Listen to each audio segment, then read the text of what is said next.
Stadium में पहुंचे हैं, सबसे पहले पहुंचने का क्या मकसद था स्टेडियम में फरीद भाई? जी, I was the first one actually. I arrived a couple of hours ago. In fact, when there were about 4 hours left, toss से भी 4 घंटे पहले I reached there.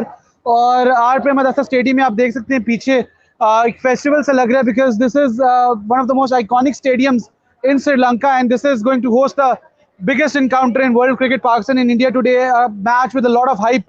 और अभी इंडियन फैंस भी इतने नहीं आए हैं, पाकिस्तानी फैंस आ चुके हैं, काफ़ी फैंस जो हैं वो आहिस्ता आहिस्ता जो है वो आ रहे हैं, because the gates have now opened for the general public as well. तो बस इसी तरह है, and we are here live. तो फरीद भाई, सबसे इम्पोर्टेंट बात तो ये है कि वेदर क्या है इस टाइम, जो सबसे बड़ा कंसर्न है लोगों का कि बारिश नहीं, वेदर आप देख सकते हैं ऊपर, अगर आपको नजर आ रहा हो, इट्स क्लियर राइट नाउ. अभी तो यहाँ पे कोई भी ऐसा मतलब थ्रेट नहीं है बारिश का, लेकिन फिलहाल I think it's so good, so far so good now, right now. So far so good. तो क्या ये पॉसिबल है ना कि आज 50 ओवर तो 100 ओवर तो पूरे होंगे, यानी दोनों साइड को बैटिंग बॉलिंग का? नहीं, बेसिकली आज कोशिश की जाएगी कि मैच खत्म किया जाए जिस तरह भी होता है, और 20 ओवर्स का मैच भी जो मिनिमम है रिक्वायरमेंट 50 ओवर मैच की, बारिश के बाद 20 ओवर्स का मैच एटलीस्ट वो खेला जाए. अगर फिर भी पॉसिबल नहीं है तो कल रिजर्व डे जो है वो होगा. आज 90 मिनट्स एक्सटेंड भी किया जा सकता है मैच को. जो प्लेइंग कंडीशंस हैं वो इस तरह से हैं कि उनको 90 मिनट एक्स्ट्रा दे दिए जाएंगे आज, लेकिन कोशिश की जाएगी कि आज मैच खत्म हो. इनकेस नहीं खत्म होता तो फिर कल पे जाएगा. तो फरीद भाई, इस टाइम सबसे इम्पोर्टेंट बात यह है कि इंडिया की जो प्लेइंग 11 है वो कहा जा रहा था कि कुछ चेंज होगी. शबनम गिल जो हैं वो सेकंड वन डाउन आएंगे, रोहित शर्मा के साथ कोई लेफ्ट हैंड ओपनिंग प्लेयर जो है वो इंडिया ट्राई करेगा. तो इस हवाले से क्या वहां पर अपडेट आपके पास? नहीं, आई डोंट थिंक सो कि अभी कोई चेंजेस इंडिया के बैटिंग लाइनअप में होंगे. KL Rahul probably would come in. Shubman Gill ने तो कल प्रेस कॉन्फ्रेंस किया, I think he will play. अभी यही लग रहा है कि शायद श्रेयस अय्यर, ईशान किशन का भी थोड़ा टफ है, लेकिन श्रेयस अय्यर को शायद ड्रॉप कर दिया जाए और उसकी जगह केएल राहुल आ जाएंगे. अच्छा, और पाकिस्तान की लाइनअप के बारे में आपकी क्या अपडेट है? Pakistan obviously going with 4 pace options now and 3 spinners including 2 part timers. मेरे ख्याल से after the first match they have learn the lesson कि अब स्पिन को ज़्यादा जो है वो ओवर्स इतने नहीं दिए जाएंगे. एटलीस्ट पेसर्स जो हैं वो ज़्यादा यहाँ पर बेनिफिट हासिल कर रहे हैं. कल भी देखा बांग्लादेश पेसर्स ने ही आउट किए 8. तो आई थिंक कोलंबो में भी पेस जो है वो ज़्यादा बेनिफिट करेगी टीम्स को. तो कहा जा रहा था कि फ़हीम अशरफ को जो है वो चांस दिया जाएगा, और ये उनका एक टेस्ट केस भी है वर्ल्ड कप से पहले.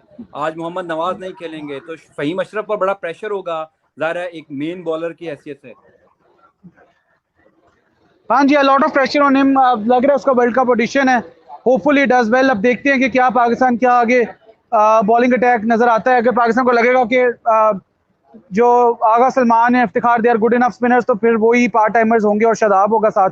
फिर शायद नवाज ड्रॉप कर दिया जाए वर्ल्ड कप स्क्वाड से. अच्छा फरीद भाई, चूंकि ज़ाहिर है आपने भी अब वहाँ पर मीडिया बॉक्स में पहुंचना है, मुझे सिर्फ ये बताएं कि ग्राउंड का एटमॉस्फेयर कैसा है? ग्राउंड का एटमॉस्फेयर बहुत अच्छा है. अभी लोग आना शुरू हो गए हैं. ब्रॉडकास्ट टीम्स तो पहले ही आ चुकी थी, एसीसी ऑफिशियल्स भी आ गए हैं और पीसीबी ऑफिशियल्स भी आ चुके हैं. फैंस के लिए भी दरवाज़ा 10 मिनट पहले खुल गया है. फैंस आस्ता आस्ता अपने इंक्लोजर्स में एंटर हो रहे हैं.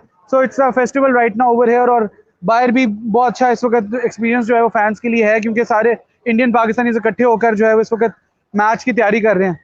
तो ज्यादा क्राउड आपको कौन सा लग रहा है? इंडिया का ज्यादा क्राउड है या पाकिस्तान का ज्यादा क्राउड है? नहीं, ऑब्वियसली इंडिया यहाँ पे आसान है आना उनके लिए. टिकट भी चीपर है. कैंडी में भी इंडियन ज्यादा थे, कोलंबो में इंडियंस के बिजनेसेस भी हैं, तो इंडियंस बहुत ज्यादा है. आई थिंक ओवर पावर करेंगे, लेकिन पाकिस्तान भी जहाँ जहाँ है, जहाँ विकेट गिरती है वहाँ शोर भी पाकिस्तानियों को नजर आता है. लेकिन आई थिंक 70-30 होगा यहाँ पे. इंडियन 70% आएंगे. अच्छा, इंडियन क्राउड ज्यादा होगा. अच्छा, ये मुझे बार बार सवाल पूछा जा रहा है फरीद भाई आपसे पूछने के लिए कि अगर कोई टीम टॉस जीतती है तो वो पहले बॉलिंग करेगी, बैटिंग करेगी? और आई थिंक अभी आज पहला मैच आज ही खत्म करने की कोशिश की जाएगी, तो डीएल मेथड इन प्ले आ सकता है. रोहित ने भी जो लास्ट टाइम डिसीजन लिया था, that was pretty surprising to all of us. लेकिन मुझे लग रहा है कि शायद इस दफा बॉलिंग लेगी टीम जो जीतेगी टॉस. सेकंड इनिंग में ड्यू फैक्टर भी बहुत ज्यादा है वहां पर कोलंबो में. ड्यू फैक्टर है, लेकिन थोड़ा सा जेन में ये रहता है कि जो आपने टारगेट चेज करना है 250 प्लस, वो मुश्किल होता है अंडर लाइट्स इन श्रीलंका.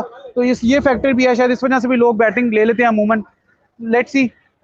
और फाइनल एक दो सवाल है मेरे. पाकिस्तान की जो ओपनिंग जोड़ी है, बाबर आजम और अगर उनके साथ वो इमामुल हक आते हैं या इमामुल हक और फखर जमान आते हैं, इन पर कितना प्रेशर होगा अब अगर सेकंड इनिंग पाकिस्तान की आती है? आई थिंक प्रेशर थोड़ा सा होगा. इमाम के तो रन आ गए पिछले मैच में. फखर पे प्रेशर है. लंका प्रीमियर लीग में भी ज्यादा परफॉर्मेंस नहीं थी. ओवरऑल भी उस तरह से परफॉर्मेंस नहीं है अभी तक फखर की, लेकिन होपफुली वो बेहतर परफॉर्म करेंगे इस दफा। लास्ट मैच में हमने देखा था पाकिस्तान बैटिंग तो नहीं कर सका था, लेकिन जो बॉलिंग में चैलेंज था शाहीन वर्सेस रोहित, तो इस टाइम चूंकि आप होटल में भी हैं, आपसे कुछ दिन पहले आपकी विराट कोहली से एक मुलाकात भी हुई थी, मैंने वो पिक्चर्स भी आपकी देखी, आप काफी कन्वर्सेशन में थे। इंडियन कैंप में कितना प्रेशर है शाहीन शाह अफरीदी का?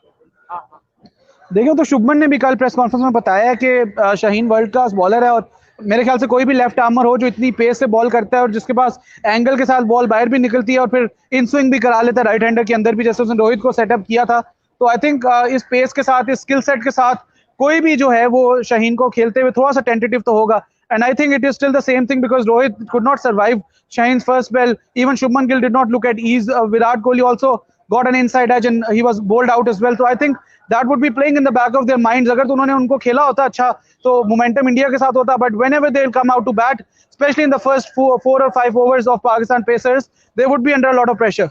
आप इस स्टेटमेंट को कितना ऑन करते हैं जो इंडियन मीडिया दे रहा है? खासतौर पर श्रीशांत ने ये कहा था कि वो विराट कोहली इनसाइड एज लगकर आउट हुए हैं तो वो इसको आउट नहीं मानते। ये श्रीशांत का स्टेटमेंट था, आप इसको कितना ऑन करते हैं? नहीं, अगर इनसाइड एज लग के आउट होने को आउट कंसीडर ना किया जाए तो जितने फास्ट बॉलर्स हैं उनकी आधी 50% विकेट्स तो खत्म ही हो जाए। ऐसा तो कुछ नहीं है। It still requires a lot of skill कि आप फॉल्स शॉट ड्रॉ करते हैं इतने बड़े बैटर की जो कि विराट कोहली हैं, चाहे एंगल के साथ चाहे स्विंग के साथ, causing a player like Virat Kohli to play a false shot, I think is an achievement in itself. तो मेरा नहीं ख्याल कि ये कोई स्टेटमेंट की कोई ज्यादा वैल्यू है।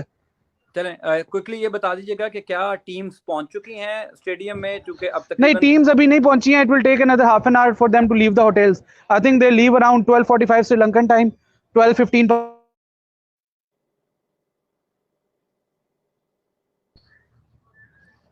Perfect, thank you Farid Khan, sports journalist जो कोलंबो में मौजूद है। थैंक यू फरीद भाई, थैंक यू सो मच। थोड़ा सा कनेक्शन भी डिस्टर्ब हो रहा है। आपका बहुत शुक्रिया, आपने हमें ज्वाइन किया। हम आपको आइंदा भी जो है वो इस तरह तंग करते रहेंगे। Thank you so much.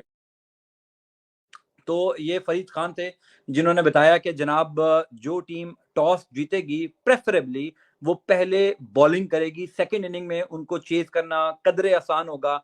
एक फैक्टर उसमें डकवर्थ लुइस मेथड का है कि अगर डीएल सिस्टम होता है तो उसमें सेकंड इनिंग को फायदा होगा। दूसरी इंपॉर्टेंट बात यह है कि कोलंबो के अंदर हमने अमूमी तौर पर देखा यह है कि जो सेकंड इनिंग है उसमें ड्यू फैक्टर बड़ा मेजर रोल जो है वो प्ले करता है। वो पाकिस्तान की पिचेस में भी करता है, मानी मतलब ये जो सब कॉन्टिनेंट है यहाँ पर सेकंड इनिंग में ड्यू होती है, जिसको हम ओस कहते हैं, जिसको हम शबनम कहते हैं। वो फैक्टर जो है वो बड़ा की होगा। इस वजह से जो भी टीम टॉस जीतेगी वो पहले बॉलिंग करने को तरजीह देगी और बाद में चेस करेगी। लेकिन इंपॉर्टेंट बात यहाँ पर यह भी है कि कोलंबो की विकेट के ऊपर, यानी कोलंबो स्टेडियम में अंडर लाइट्स कभी भी 250 प्लस जो है वो आसान नहीं है। कभी भी 250 प्लस जो है वो इजीली चेज नहीं हुआ।